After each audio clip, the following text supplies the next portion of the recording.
இவன் உரையாடலை, அகத்தியின் உரையாடலை, சிவசபையினுடைய காட்சியை காணாத சீடன் ஒருவர் கூட இல்லை என் சீடன் என்று கூறுகிறார். சூட்சமத்தை அழகாக உரைத்து விஸ்வாமித்திரர் விடைபெற்றவளே யாவருக்கும் விடைபெறுவது அகத்தியன் வாழ்த்தியவர்கள்.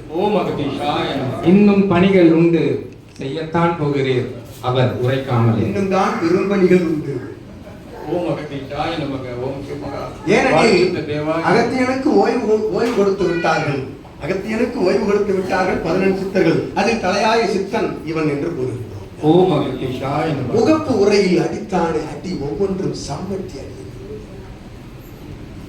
எவனும் இதுவரை கற்றறிந்த ஞானியின் திருவாய் மொழிகளிலிருந்து கூட வராத அற்புதமான வார்த்தை இறையின் வார்த்தையில் இருந்துதான் வெளிவரும், இறை திருவாயில் இருந்துதான் வெளிவரும் என்று கூறுகின்றோம்.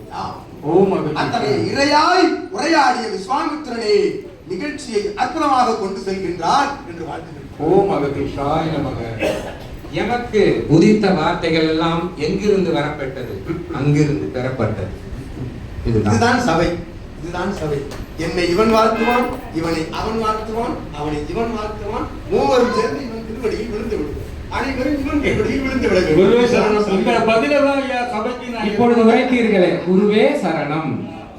நீ உரைத்தாய். முதலில் என்ன உரைத்தார்? முதல் வார்த்தை ஒன்று அகத்தின் விடை தேடி வைத்திருந்தோம் எனக்கு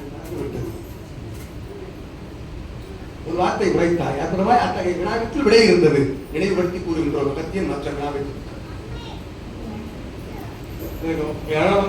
வினா இருந்தா எழுப்பலாம். விடை கூறுகின்ற வினாவாக இருக்க வேண்டும்.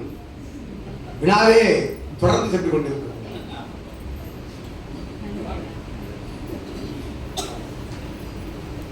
அல்லது விஸ்வத்திற்கும் வசைமாடுகின்ற வினாவாக அவன் கோபக்காரன். ஓம் மகதீசாய நம. ஓம் சிவமகா வாழசுத்த தேவாய நம. அந்த திருச்சபைக்கு 4 மாசமா வந்து கொண்டிருக்கிறேன்.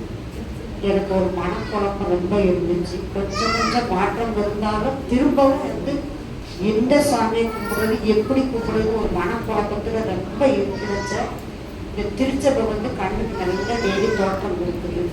அந்த திருச்சபையில அகத்தியர் முன்னாடி வந்து ஆஞ்சநேயர் மண்டி விட்டு வேண்டிட்டு, நீங்க இந்த பொண்ணுக்கு தயவு செய்து நீங்க உதவி செஞ்சு நல்ல எண்ணத்தை கொடுக்கணும்னு அவர் மன்றாடி அகத்தியர் என்று வேண்டார். இது எனக்கு ஆனந்தத்தை கொடுத்ததா இல்லை குழப்பத்தை கொடுத்ததா? நிச்சயமாக குழப்பம் வேண்டாம். ஆனந்தத்தின் உச்சநிலை என்ற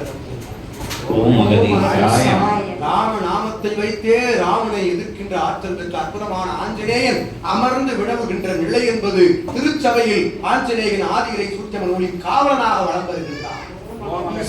நூலின் காவலனாக வலம் வருபவன் நூல் சுமக்கின்ற சிவமகா வாழை சித்தனுக்குள் இருந்து சீடர்களுக்கு காவலாளியாக பணிபுரிகின்ற அற்புத காட்சியை கண்டாய் என்று அகத்தியர். குழப்பம் தேவையில்லை. திருச்சபையினுடைய ஆற்றல் ஒவ்வொரு சீடனின் இல்லத்தையும் சூழ்ந்து சபையாக மாற்றி அத்துணை ஆற்றலும் ஒவ்வொரு சீடனையும் சூழ்ந்து வருகின்றது. அச்சமில்லாத நிலை. ஆம், நினைவுக்கு வந்து அவள் உரைத்தது. நீ கொடுத்ததில் நினைவுக்கு வந்து சீடர்கள் எல்லாம் என்ன செய்வது, ஏது செய்வது என்ற நிலை நோக்கி பயணிக்கின்றார்கள். குரு இல்லாமல் ஒரு சீடன் என்ன செய்வது என்று பயணித்துக் கொண்டிருந்தான். குரு இல்லாதவன் மாண்டு விடுகின்றான். ஒன்று மரியாதை என்று கூறினார்கள். குரு இல்லாதவன் தான் மாழ்வான். குருவை வைத்திருப்பவன் மாழ்வதில்லை. ஒரு காலம் வீழ்வதில்லை. ஒரு காலம் அவன் பிரபஞ்சத்தை கண்டு அஞ்சுவதில்லை. பிரபஞ்ச எதிரிகளை கண்டு அஞ்சுவதில்லை. இகலோக எதிரி நிலைகளை கண்டு அஞ்சுவதில்லை. குரு இருக்கின்றார் என்ற ஒற்றை நம்பிக்கையில் அவன் வளம் வருகின்ற பொழுது அவனுக்கு மரணம் இல்லை என்று கூறுகின்றோம். எவ்வாறு இத்தனை ஜென்மம் கடந்து சிரஞ்சீவியாக ஒருத்தன் வந்து அமர்ந்து விட்டானோ அருகாமையில், அதுபோல் அனைவரும் சிரஞ்சீவி நிலை பெறுவார்கள் இகலோகமதில் என்று சிரஞ்சீவி நிலை கொடுப்போம் என்ற சவால் விடுகின்ற சபை எம் சபை மட்டுமே எகலோகத்தில். நீர் எத்தனை வயதில் இறப்பாய், உனக்கு எத்தனை வயதில் மரணம் வரும் என்று கூட கூற முடியும். அகத்தியனால் இச்சபையில் மட்டும் என்று கூற வயதை கணக்கிட்டு விட்டோம். அகத்தியன் இவன் வயதை கணக்கிட்டு கூறிவிட்டோம். தெரியுமா? கூற மாட்டோம்.